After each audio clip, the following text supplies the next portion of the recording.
नमस्कार, ABN news live Marathi channel मध्ये आपले स्वागत। आपण बघत आहात ABN news live Marathi. Chopda येथे अनेक बेघर करण्यात आलेल्या महिलांना हक्काची घरे मिळावी यासाठी निळनिशाण संघटनेने केले आंदोलन।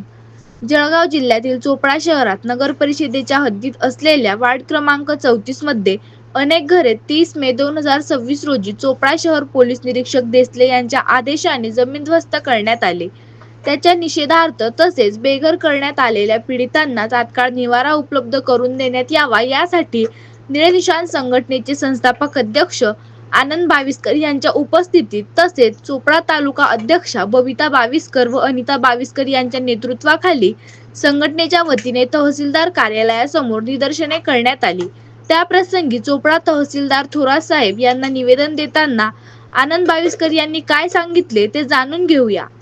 वेठीस धरत नाही साहेब। आज वृत्तपत्रांमध्ये बातम्या आल्या की पोलीस प्रशासनाने कारवाई केली, परंतु आज मी साहेब सर्व माहिती घेतल्यानंतर मी आज हे जाहीर करतो की या ठिकाणी पोलीस प्रशासनाने कारवाई केलेली नाही। पोलीस प्रशासनाचा या कारवाईशी काही एक संबंध नाही।